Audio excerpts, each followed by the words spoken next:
Itu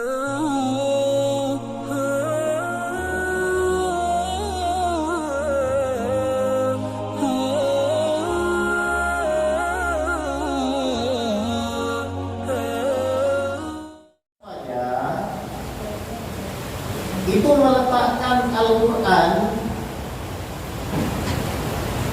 dan Sunnah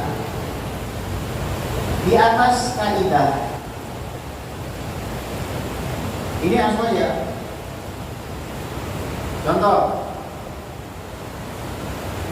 kita punya kaidah mukhalifun bil khalqi bil itlaqi, tidak sama dan tidak serupa dengan selainnya.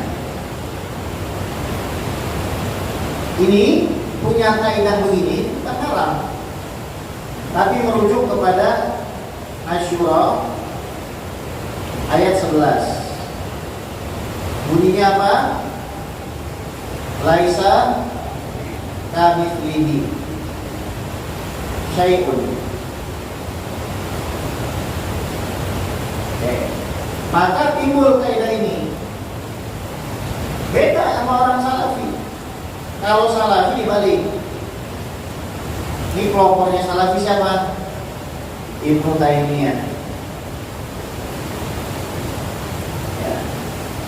Terus berujung kepada Muhammad bin Abdul Wahab. Cerita nih sedikit. Kemarin hari Jumat saya diminta jadi khatib di Menteng. Ini bukan stand up komedi ya, tapi emang ceritanya ini lucu gitu ya. Selesai saya jadi khatib, terus kan biasanya kita zikir doa berjamaah. Saya diminta doa berjamaah. Pas lagi selesai doa berjamaah, saya bangun mau sholat sunat, tangan saya begini, Allah, tangan saya ditarik sampai ke belakang. Jadi posisi saya di sini ditarik, tangan didudukin orang di sini. Yang menarik saya itu orang berkebangsaan Saudi Arabia. Jadi bukan orang cakung, bukan orang cakung, orang Saudi asli, orang Arab asli. Dia tanya, ente bisa ngomong bahasa Arab nggak? Ya bisa, ente mau ngomong apa? Yang kamu lakukan tadi doa berjamaah itu mukhalif di syariah, berarti penyimpangan dalam syariat. Oh berarti tadi kita doa berjamaah menyimpang.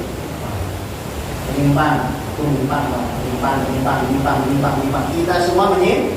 Berarti satu voice tadi sesat kan? Kata dia. Terus saya bilang, jangan lama-lama. Saya mau sholat. Kasih saya dalil dari Quran dan Sunnah yang tegas bunyinya. Misal, Innallaha ta'ala karrama alaikum ad-du'a bil jamaah kuburakun di sholat. Atau yang serupa, diharamkan. Atau pakai apa namanya mabni majhul, hurrima alaikum. Ya kan? Kalau mau mengharamkan kan gitu kan, haram. Ummahatukum, ibu-ibu kalian haram, makan babi haram. Jadi kalau mau mengharamkan, Allah tuh bakal kasih dua petunjuk. Satu, lafaz mengharamkan. Dua, ancaman. Jadi kalau dilarang terus diancam, itu haram. Ini usul fikih namanya. Harus ada ancaman. Karena ada larangan dari Allah dan Rasul, tapi nggak ada ancaman, itu makruh. Kalau diancam, haram. Hati. Terus saya tanya, dari hadis ada nggak? Nggak ada. Terus kenapa kamu melarang saya ini doa berjamaah? Kenapa alasannya? Karena mengganggu orang lagi sholat sun. Terus saya tanya, orang nggak khusyuk kenapa kita yang disalahin? Benar nggak? Orang kan nggak khusyuk, dia sholat sedih. Ya. Kita lagi doa berjamaah. Terus kita yang bisa, kan nggak nyambung. Bilang kita menentang syariat, kita tanya sumber syariatnya Nabi. Kaget dia, mungkin dipikirnya kan saya kecil gitu kan, kecil nggak bisa apa-apa, jadi dimarahin enak gitu kan. Terus saya bilang sama dia, maslahat umum itu muqaddamah ala maslahil khosso. Maslahat umum itu didahulukan dari maslahat pribadi. Kepentingan umum sama kepentingan pribadi didahulukan kepentingan umum. kecuali itu hak kamu. Contoh, ini sholat membludak sampai masuk ke dalam komplek. Nah, ada orang nggak kebagian jatah kecuali sholat di garasi orang. Orang yang punya garasi muslim terus bilang kamu nggak boleh sholat di sini. Salah nggak orang yang punya garasi muslim? Nggak salah. Itu punya dia. Itu punya dia, nggak salah. Jangan baper. Emang haknya dia. Lah ini masjid orang doa berjamaah dilarang. Terus saya tanya lagi sama dia, di Indonesia ini semuanya kagak ngerti doa rata-rata. Rata-rata cuma ngerti amin doang. Saya ngomong Arab aja diaminin sama orang Indonesia kan. Ya kan? Orang Indonesia itu kagak ngerti doa. Ngertinya paling Allahumma barik, Rabbana atina fid dunya, Allahumma inni a'udzubika minal khubuthi. Terakhir apa terakhir? Bismillahirrahmanirrahim ya wa bismika. Paling ujung-ujungnya Allahumma jannibna syaitan wa jannibna syaitan. Itu doang paling kan. Ya kan? Paling itu doang kan? Ya kan? Itu doang kan? Akan jika aja nggak bisa Arab. Nah ini kita disalah-salahin. Terus dia diam. Dia mikir lagi. Kamu pernah ke Saudi nggak? Saya bilang stop. Jangan kejauhan. 200 tahun yang lalu Saudi nggak ada. 200 tahun yang lalu Saudi nggak ada. Itu yang ngebanggain Saudi. Saudi 200 tahun yang lalu nggak ada. Yang ada Hijaz, Mekah sama Madinah. Itu banyak kuburan para aulia diziarahin. Di pojok-pojok Masjidil Haram ada pojok Syafi'i, pojok Maliki, Hambali, Hanafi. Sekarang mana? Kamu itu penjajahannya Inggris dengan Muhammad bin Abdul Wahab dengan Al Saud sehingga dinamakan Saudi. Nah, itu pada nggak tahu kan? Nggak ada dulu negara Saudi Pak. Yang ada Hijaz. Ini orang Wahabi merampas kerjasama sama Inggris. Dulu punya Turki Utsmani. Turki Utsmani mazhab negaranya Asy'ari, Maturidi. Mazhab fikih negaranya Hanafi. Makanya di Turki sekarang mayoritasnya mazhab Hanafi. Kaget dia kaget. Udah jangan bangga di Saudi, jangan bangga. Saya bilang begini, stop. Yang model begini stop. Terus dia bilang lagi, kamu manggil saya Akhi, saya lebih tua dari kamu. Saya bilang Abu Lahab juga lebih tua dari Rasul. Iya kan? Kalau masalah tua-tuaan lah enak banget kalau begitu. Ya, al-ibrah biman shadaq biman sabaq. Yang jadi pengakuan itu bukan masalah siapa yang lebih tua, tapi siapa yang benar. Saya bilang. Terus terakhir ada orang datang lebih tua dari saya mau cium tangan. Biasanya kan saya nggak kasih, cuma gara-gara saya kesel sama dia saya kasih Pak. Saya tanya sama dia, ini sesat juga nggak? Iya sesat. Bisa jadi dia lebih tua. Kamu dari tadi nggak ngomongin Quran Sunnah, saya dari tadi bawa dalil. Zikir berjamaah 27 hadisnya, ini kitabnya, saya bacain dalilnya 1, 2, 3, saya bacain hadisnya, saya bacain. Diam dia kaget. Terus saya bilang, di zaman Rasul banyak utusan dari luar negeri itu datang cium tangan sama kaki Rasul. Ini hadisnya Imam Nasai, yuhtaju bihi. Kalau nggak sahih hasan nih hadis derajatnya. Nanti jangan aneh-aneh, saya bilang. Udah cukup. Ini di kampung, bukan di kampungnya aja dia berani begini. Atau bayangin coba kalau di kampung. Ini bukan di kampung, untung nggak dicubitin jamaah. Coba kalau saya teriak, tolong. Ya kan? Saya ladenin begitu kan. Jadi ikhwani sekalian, begitu. Jadi bukannya nggak bahaya. Dia minoritas saja begitu kok. Dia minoritas saja kayak begitu, gimana kalau dia menguasai? Hati-hati, ya, hati-hati. Lihat sekarang, mereka bebas-bebas saja. Mau bikin pengajian di mana? Bebas. Kenapa kok sering dipersekusi sama Banser? Kenapa? Ya karena misalkan menyesatkan umat Islam yang yasinan, menyesatkan umat Islam yang tabaruk, tawasul. Kalau disesatkan berarti masuk neraka. Saya bilang, Indonesia, Malaysia, Singapura, Brunei Darussalam, Mesir, Turki, Pakistan, Afghanistan, kemudian Tunisia, Maroko, Libya, Jordan, Lebanon, Palestina, Aljazair, Mauritania, Senegal, Nigeria, India itu mayoritasnya Ahlussunnah wal Jamaah, mereka doa berjamaah. Kenapa kamu sesatin? Berarti kamu melakukan kami. Oh enggak begitu. Itu kan masuk. Nah, terakhir dia bilang gini. Kamu harus mengikuti Quran dan Sunnah dan para sahabat. Dia baca dalil. Taraktu fikum amroini man tamassaktum bihi lan tadillu ba'di abada, kitab Allah wa sunnati. Dia baca dalilnya, yang ditinggalkan Quran dan Sunnah. Saya bilang itu hadis dhaif. Yang sahih itu Ahlul Bait Nabi. Yang saya tinggalkan dua Al-Quran dan Ahlul Bait saya, keturunan saya. Itu hadisnya sahih riwayat Imam Muslim. Saya bilang begitu. Kaget dia. Udah stop, saya mau sholat. Dosa nggak nih orang? Satu, dia menghalangi saya sholat. Dua, dia memfitnah umat Islam, melakukan kesesatan. Tiga, dia sombong, merasa pengen dihormati. Terus dia ketemu sama saya di luar, sampai ketemu di Saudi. Oke. Iya. Emangnya kita bakalan berubah itu di kampungnya? Enggak. Makanya, tapi jangan aneh-aneh. Ya, makanya coba bayangin. Kalau Anda yang didebat sama tuh orang Arab, seandainya terus Anda nggak belajar, ini namanya apa? Mengharamkan yang halal. Anda tahu nggak? Mengharamkan yang halal itu sama dengan menghalalkan yang haram. Doa berjamaah halal. Terus ada orang datang bilang itu halal. Zikir berjamaah habis sholat itu halal. Terus ada orang yang bilang itu haram. Terus antum diam aja. Wallahi tak boleh, zalim, dosa. Nah, jadi kalau misalkan lihat ada model-model kayak begini, kasih tahu, mohon maaf, kita harus ngawal jamaah, modelnya nggak seperti itu. Gituin aja. Kita mengikuti ulama 4 mazhab, udah itu aja. Nah, balik lagi di sini. Kenapa kok saya bilang mereka meletakkan kaidah di atas Quran dan Sunnah? Karena mereka bikin kaidah, catat nih, setiap yang eksis pasti bertempat dan berfisik. Ini kaidahnya.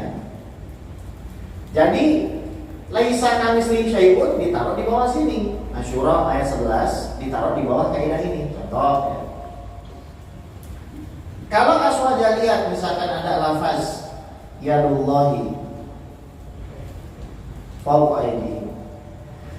Makna yadun ini secara zahir maknanya tangan.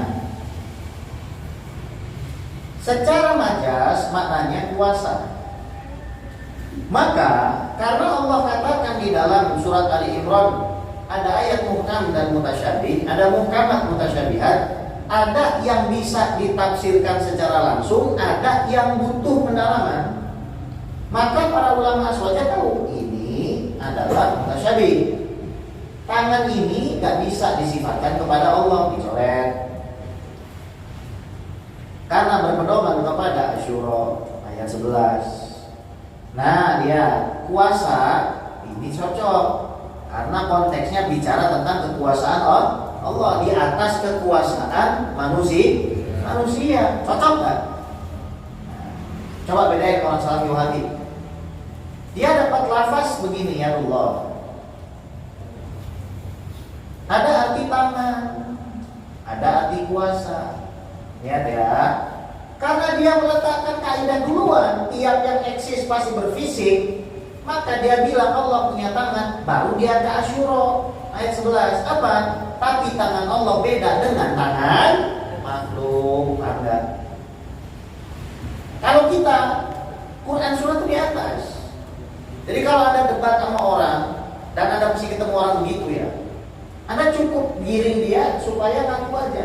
Maksud ente, Tuhan ente berfisik kan? Itu aja kan? Karena yang dimau sama mereka cuma itu doang. Gak sah antum sholat kalau antum menganggap Tuhan antum itu kayak kubus 7 jengkal, bisa diukur.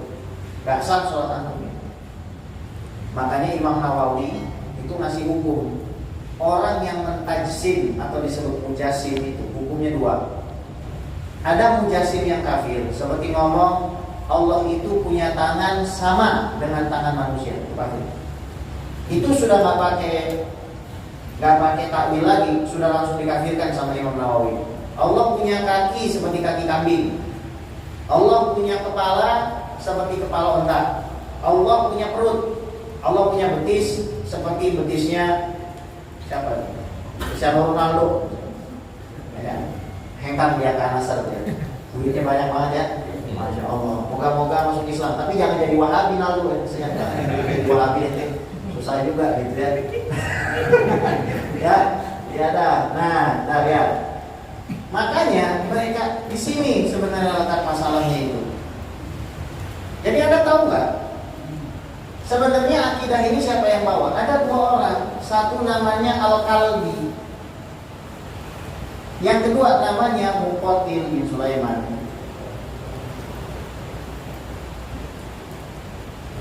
Ini yang namanya Al-Kalbi ini divonis di dalam Al-Majruhinnya Ibnu Majah, Imam Ibnu Majah, ini sebagai orang yang wadha', suka memalsukan hadis. Nah, orang yang suka memalsukan hadis ini punya akidah begitu. Allah punya tangan, Allah punya betis, Allah punya muka, Allah bersemayam. Dialah yang pertama kali menafsirkan tsumma stawa 'alal 'arsy, itu artinya Allah duduk di atas 'arsy. Sekarang gini Pak, Anda duduk, itu pasti lebih besar tempatnya daripada Anda. Sekarang kita punya asumsi, oke lah Allah berfisik, naudzubillah Allah berfisik. Tapi karena Allah itu bertempat, tempatnya namanya 'arsy, berarti Allah dibatasi dari arah bawahnya Allah. Berarti Anda sudah membatasi Tuhan. Dan otomatis di atasnya juga ada. Sekarang Anda dengan saya itu lebih besar mana? Kita tempat atau diri kita? Tempat. Sekarang kalau kita nggak ada tempat, ini nggak bisa.